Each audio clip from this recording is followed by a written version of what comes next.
My name is Charlotte Bennett. I was 29 years old when my phone vibrated on my desk at 4:17 p.m.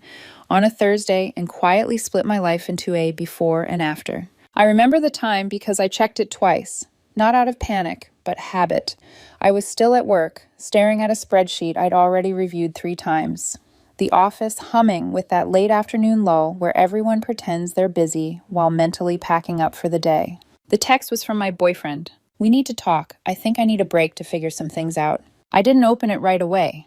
I just watched the notification sit there, my reflection faintly staring back at me from the dark screen. My stomach dropped, but not in a dramatic movie scene way. It was quieter than that, like something loosening, detaching. A break, not a breakup, not an explanation, just space.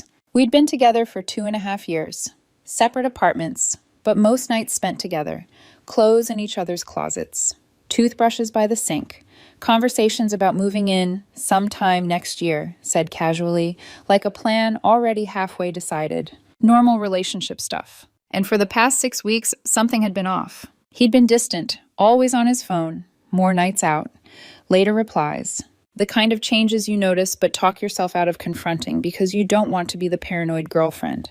Because you trust the person you're with, or at least you think you do. I typed back slowly, deliberately.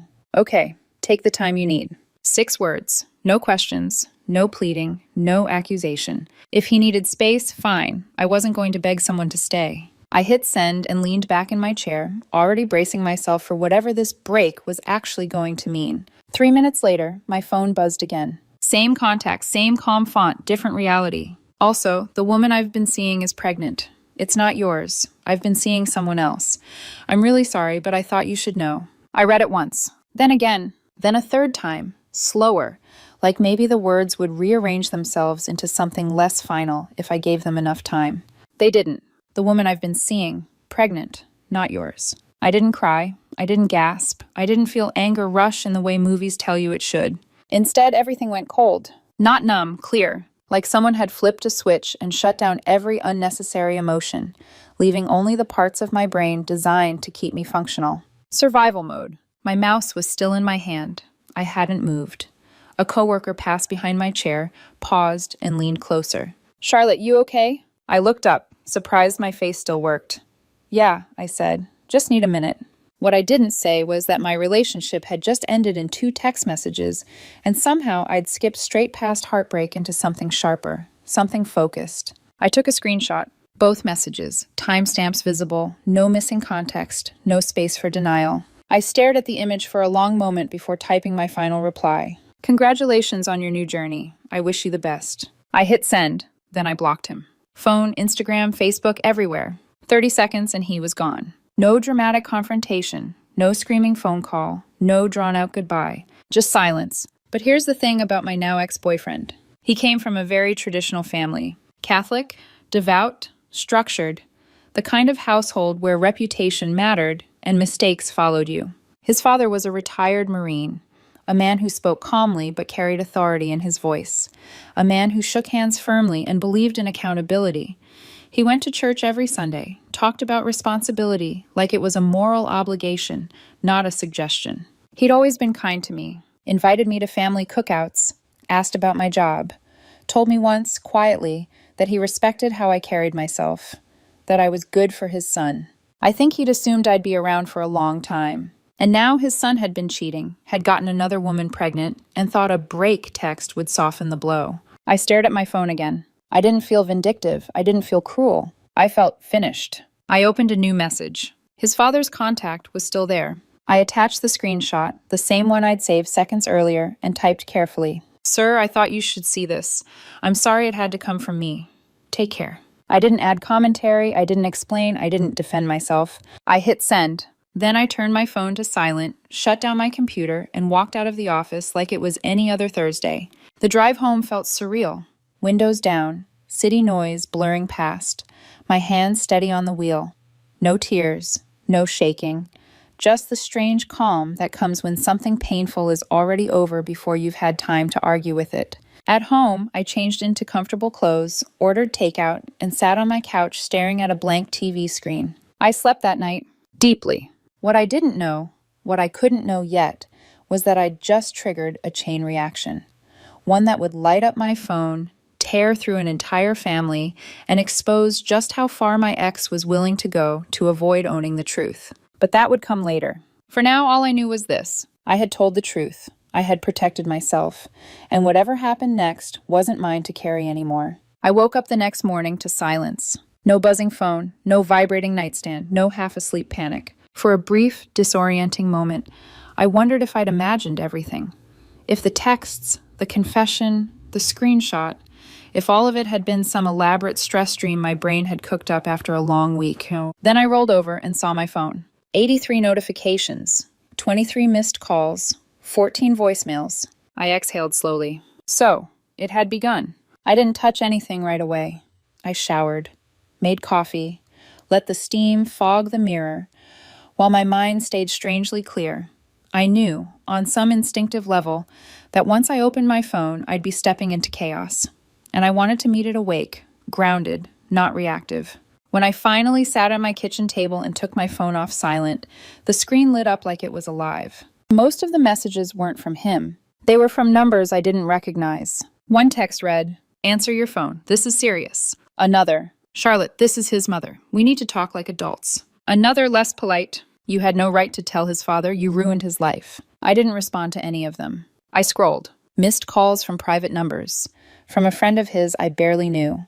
From a number labeled only with a city code. And then there were the voicemails. I didn't listen to his first. I listened to his father's. The first voicemail was short, calm, measured.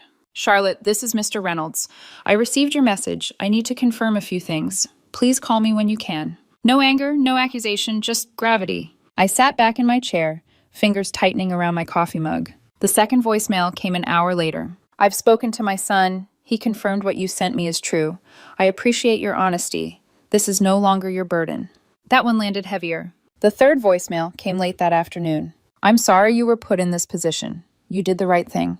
Focus on yourself. Take care." I stared at my wall for a long time after that, because disappointment sounds different when it's quiet. And that man, who had every reason to be angry, wasn't directing any of it at me.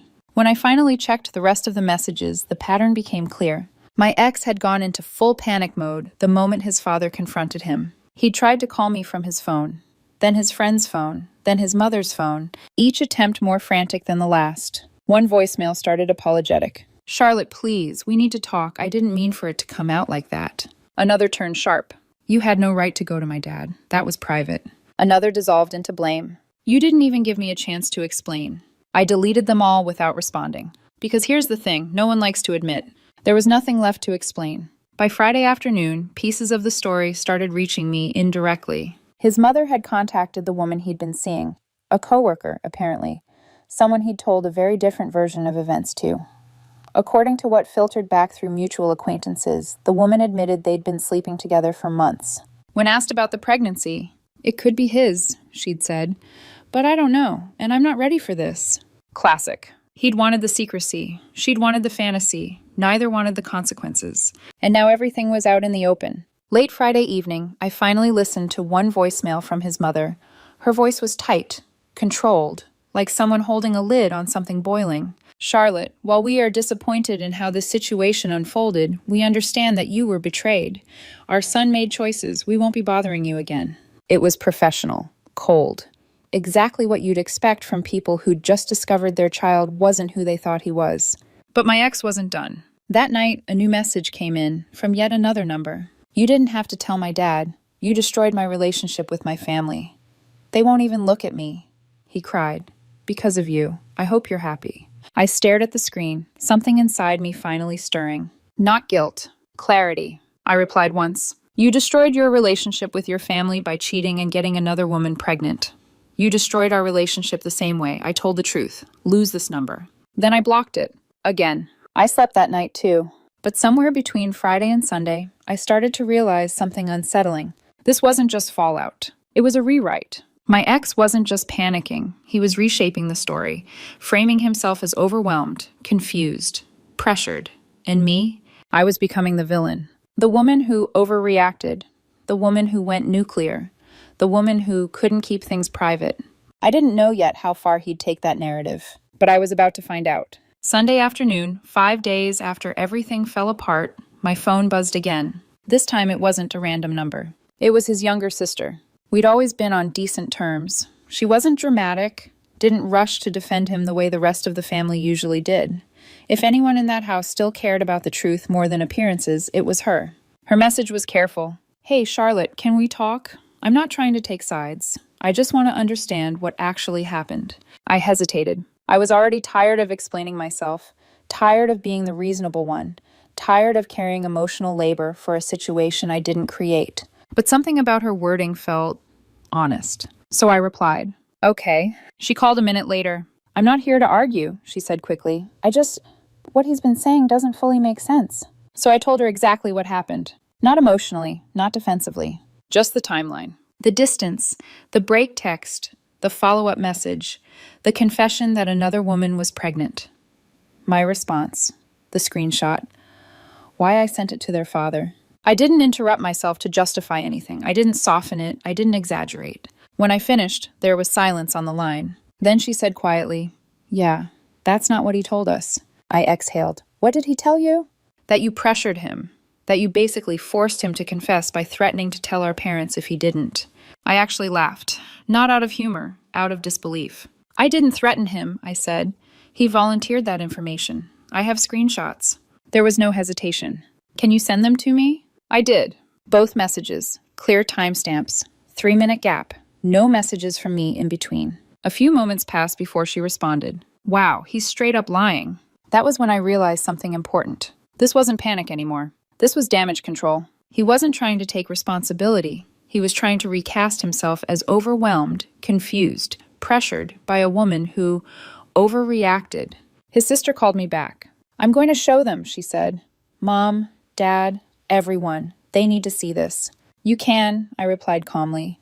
"But I'm stepping out after this. I'm done being involved." And I meant it.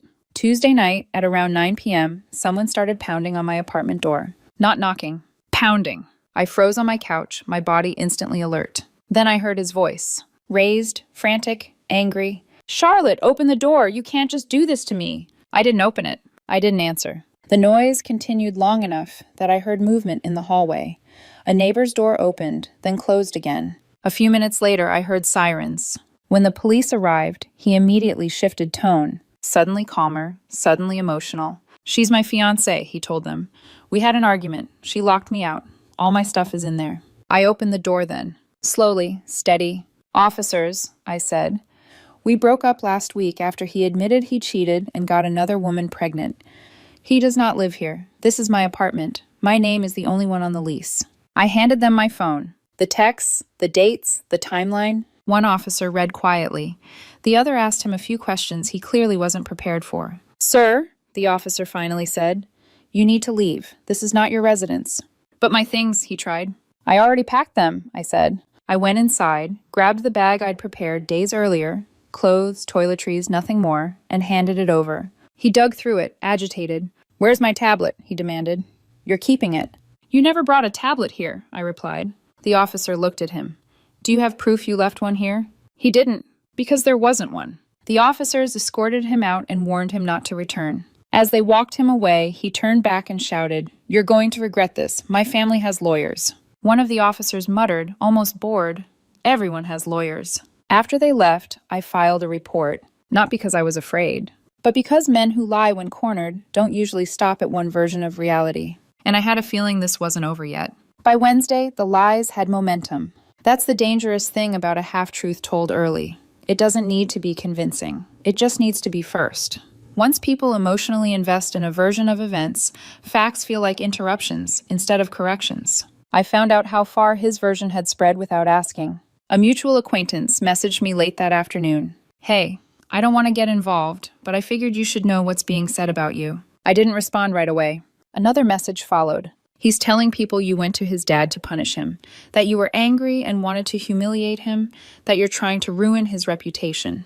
I read that twice. Not because it surprised me, but because it explained everything that had happened since. The burner numbers, the sudden aggression, the entitlement. In his version of the story, he wasn't a man who cheated and got another woman pregnant. He was a man who made a mistake, and was then attacked by a woman who couldn't handle rejection. And I was the villain. That night, his sister called me again. I showed them the screenshots, she said. All of them. I waited.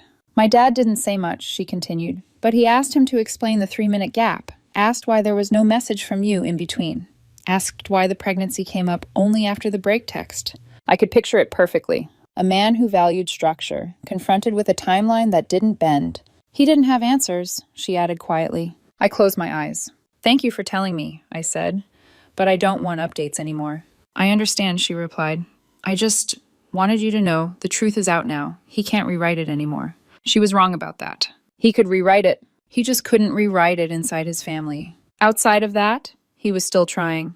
Thursday morning, I got an email from him. Not a text, not a call. An email. Long, carefully written, measured. He said he was sorry for how things unfolded, that he'd been confused and overwhelmed, that he never meant to hurt anyone. He said I'd acted impulsively, that involving his father had escalated things unnecessarily, that we both played a role in how chaotic this became. That line almost made me laugh. We both played a role. He ended it with, I hope someday you can see this from my perspective. I didn't reply, because here's the truth he couldn't stand.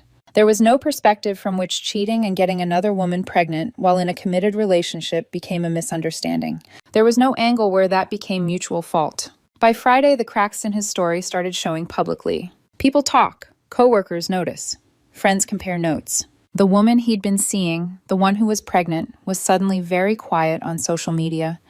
No more vague inspirational quotes, no more curated happiness. Because once his family knew, the pressure shifted. Questions started coming from places he couldn't control. Was the baby definitely his? Had he told her the truth about me? How long had it been going on? And for the first time, he wasn't in charge of the narrative anymore. That night, another message came in from an unknown number. Short, defensive. I never said you were a bad person. I just said you didn't need to take it that far. I stared at the screen, something settling into place. This was the final form of his denial. Not I didn't do it. Not it didn't happen. But you made it worse by telling the truth. I didn't respond. Because the truth doesn't argue. It waits. And it always catches up. By the weekend, the noise around his name had shifted. It wasn't loud anymore. It was uneasy. That's how you know a story is starting to fall apart. Not when people argue about it, but when they stop defending it out loud. When conversations lower in volume. When no one wants to be quoted. I felt it before I saw it. Saturday afternoon, my building's front desk called my phone. Hi, Ms. Bennett, the doorman said carefully. There's a man downstairs asking for you. He says he knows you. I already knew who it was. I'm not expecting anyone, I replied. Please tell him I'm unavailable. There was a pause. He's insisting, the doorman added. He looks upset. Then please ask him to leave, I said evenly. If he doesn't, call building security. I hung up and sat very still on my couch. 10 minutes later, my phone buzzed again. Unknown number. I just want to talk. You can't keep avoiding me forever. I didn't respond. Another message followed. You're letting everyone think I'm a monster. That one almost got me. Not because it hurt, but because it revealed exactly what he was afraid of. Not losing me, not the baby, not his family's disappointment. His image. He tried again that evening. Different number, different tone. I didn't plan any of this. Things just got complicated. You know I'm not a bad person. I set my phone face down. Because here's the part men like him never understand. Once a woman has emotionally exited, access is no longer guaranteed. Sunday morning, I found out what complicated actually meant. His sister texted me one final time before I blocked her too. Just so you're not blindsided, he's moving back home for now. Dad insisted. The situation with the other woman is worse than he admitted. I didn't ask for details, but they arrived anyway. The pregnancy was real. The timeline overlapped more than he'd confessed, and the woman had assumed, incorrectly, that he was going to step up and play family with her. Now that fantasy was collapsing too. By Monday, the story he'd tried to sell had nowhere left to go. At work, people noticed his sudden absence. HR started asking questions. Dating within the same department wasn't allowed. Someone had flagged it. The woman was transferred. He was put under review. And suddenly, no one wanted to be publicly associated with either of them. That night, I got one last voicemail from him. His voice sounded different. Not angry, not defensive. Smaller. I know you hate me, he said, but you didn't have to tell my dad. That part still feels like a betrayal. I deleted it without listening to the rest. Because betrayal isn't telling the truth. Betrayal is lying and expecting silence to protect you. I went to bed early that night, not exhausted, relieved. Because for the first time since the text at 4:17 p.m., I felt something close to peace. The chaos was no longer reaching for me. It was folding inward, where it belonged. Wednesday evening, my phone rang while I was cooking dinner. Not an unknown number this time. His mother. I stared at the screen longer than I should have. I hadn't blocked her, not because I wanted to hear from her, but because part of me knew this call was coming. When a family like theirs implodes, someone always tries to fix the parts they can still reach. I answered. "Charlotte," she said, her voice careful, practiced. "I know you don't want to hear from us, but I was hoping we could talk for a moment." I turned the stove down and leaned against the counter. "I'm listening," I said. Not inviting, not hostile, neutral. She exhaled, like she'd been holding her breath since the phone started ringing. "This situation has been devastating," she began. "For everyone, especially with a baby involved." There it was, the pivot. "I understand this is painful for you," she continued, "but he's still carrying a lot of shame. He's scared. He's made mistakes, yes, but he's still our son." I let the silence stretch, because if I interrupted, she'd keep going. "And the other woman," she added, softer now, "she's frightened. She doesn't have much support. We're trying to navigate this in a way that aligns with our faith." I took a slow breath. "None of that involves me," I said calmly. There was a pause. "I know," she replied, "but I worry that things escalated so quickly, involving his father right away. It made everything explode." I closed my eyes for a moment, not in anger, in clarity. "Respectfully," I said, "your son cheated on me for months and got another woman pregnant. I didn't escalate anything. I revealed it." Another pause. Longer this time. "She's still carrying a child," she said again, as if repetition might change reality. "She needs stability, and he's spiraling. He feels like everything was taken from him overnight." "He lost the version of himself that wasn't real," I replied. The words landed harder than I intended, but I didn't take them back. "I didn't expose him out of revenge," I continued. "I did it because he would have lied, and he already was lying. To you, to your husband, to everyone." Her voice dropped. "I raised him better than this." "I believe you did," I said, "but he's an adult. These were his choices." The line went quiet. When she spoke again, her tone had shifted, less defensive, more resigned. "You're right," she said softly. I think I just needed to hear it out loud." "I'm sorry you're dealing with this," I added, and I meant it, but I can't be part of the solution to a problem I didn't create. She thanked me for answering, for being decent, for not yelling. We hung up. I stood in my kitchen for a long moment after that, staring at nothing. It felt strange, being validated by the very people whose family I'd just stepped out of forever. But validation wasn't relief. Distance was. Friday evening, 1 week exactly after the text, his father called. I almost didn't answer, but I did. "Charlotte," he said, "just a quick call. I wanted you to know, we've seen everything. The real messages, the timelines. What he said doesn't match reality." I listened quietly. "We're handling it," he continued. "He's moving back home, preparing to take responsibility. The baby's situation is complicated, but that's his burden now, not yours." I swallowed. "Thank you for telling me," I said. "You handled this with integrity," he added. "I wish my son had done the same." That was the moment something finally loosened inside me. Not satisfaction. Closure. After we hung up, I blocked the last remaining numbers connected to him and his family. All of them. I didn't need updates anymore. The truth had landed. And I was free to step away. I thought that would be the end of it. I had blocked every number connected to him, his family, anyone who might try to act as a bridge. The silence felt intentional, earned. But chaos doesn't disappear all at once. It echoes. About a week later, a notification appeared on my phone from an unfamiliar Instagram account. No profile picture, no posts, just a username that looked randomly generated. The message was long. Too long. He wrote about pressure, about how everything had moved too fast, about how the situation with the pregnancies was more complicated than it looked, about how he never meant for it to happen this way. Then the tone shifted. He said maybe we shouldn't have ended things so definitively, that maybe we could talk like adults, that my reaction had locked him into a situation he didn't know how to handle. I read the message once, then again, and that was the moment I understood it clearly. This wasn't remorse. It was panic. He wasn't trying to take responsibility. He was trying to pull me back into the mess, into sharing the weight of consequences that were never mine to carry. I didn't respond. I took a screenshot.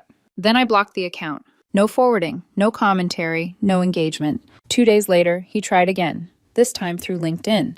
A connection request. No message, no explanation. Just another attempt to bypass boundaries under the disguise of professionalism. I declined it, then blocked him there too. That should have been the end.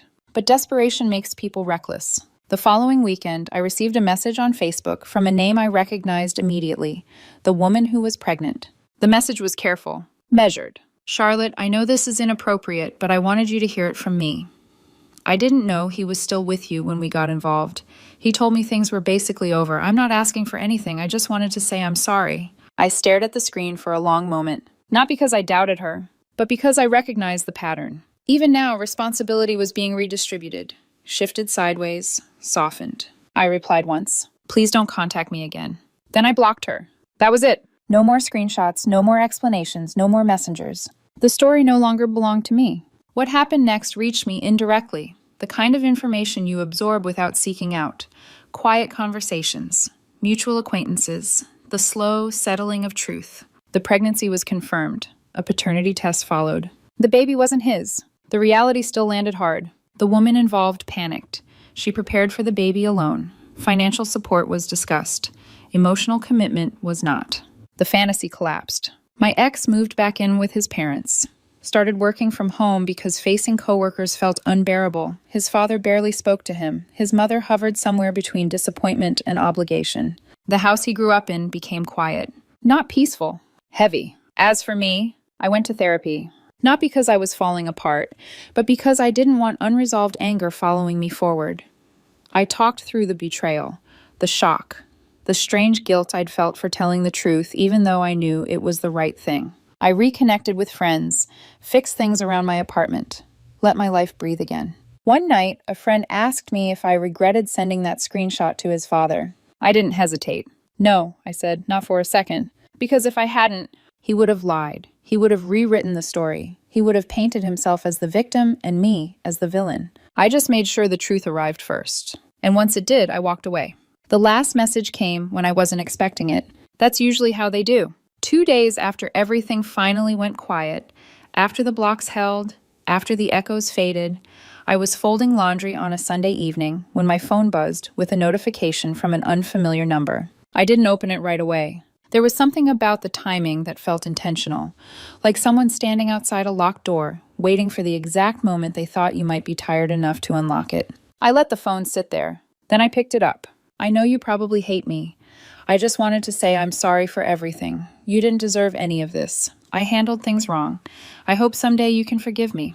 No excuses this time. No reframing. No attempt to pull me back in. Just an apology. I read it once, then again. And instead of anger or sadness or even satisfaction, I felt nothing. That was the turning point. Not the police, not his father's call, not the public collapse of his carefully managed image. This, the absence of reaction. I realized then that whatever power he thought he still had, whatever emotional leverage he was hoping to reclaim, it was gone, completely. I didn't reply. I didn't block the number either. I just let it exist for a moment, like a ghost that didn't know it was already dead. Then I deleted the message. Not out of cruelty, out of clarity. Forgiveness, if it ever came, wouldn't be something I handed out on demand.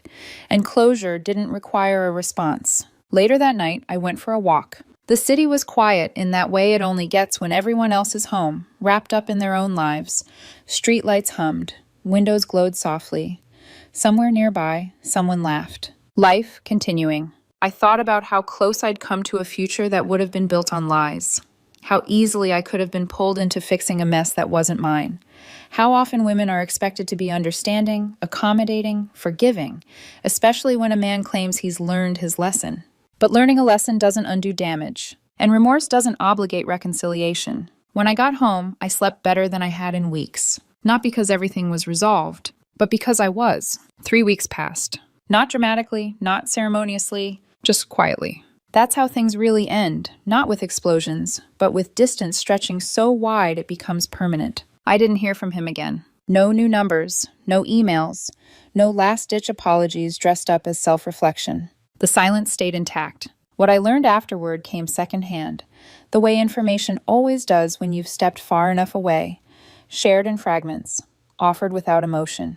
Easy to accept, easy to ignore. He was still living with his parents, still working from home, still avoiding anyone who might ask questions he didn't want to answer. The woman who was pregnant had moved back closer to her own family. She was preparing for the baby mostly on her own. Support existed, but it was conditional, strained, quiet. No happy ending there, just reality. His father kept his distance, not in anger, in disappointment. The kind that doesn't fade quickly, the kind that changes how someone sees you forever. His mother tried to hold everything together, tried to make peace where there wasn't any, tried to believe this was just a chapter, not a defining trait. Families do that. As for me, life expanded again. Not all at once, but steadily. I filled my weekends with things that didn't require emotional explanation. Long walks, dinner with friends, projects I'd put off because I'd been busy prioritizing someone else's stability over my own. I stopped replaying conversations in my head, stopped wondering what I could have done differently, stopped carrying responsibility for choices that were never mine. One afternoon, a friend asked me if I'd ever forgive him. I thought about it. Not the apology, not the betrayal, not even the fallout. But the moment everything crystallized, when I realized the truth had arrived exactly where it needed to, and I no longer had to stay. Maybe, I said honestly, but forgiveness doesn't mean access, and it doesn't mean reconciliation. It just means letting go, and I already had. The strangest part was how ordinary my life felt afterward. No revenge, no justice fantasy, no dramatic payoff, just peace. I found out who he really was before I built a future around it, before shared finances, before vows, before children. That mattered. If there was a lesson in all of this, it wasn't about exposure or punishment. It was about boundaries, about telling the truth once and then refusing to manage the consequences for anyone else. Some people think I was harsh, that I should have walked away quietly, let him handle his family on his own terms. But those people don't understand how easily silence can be weaponized against you, how fast the truth gets rewritten when the wrong person controls the story. I didn't destroy anything. I stopped protecting a lie. And in doing that, I protected myself. Now, when I think of him, there's no anger, just distance. He's a person I used to know, someone who made choices and lives with them. I'm living my life. And honestly, that's the best ending I could have asked for.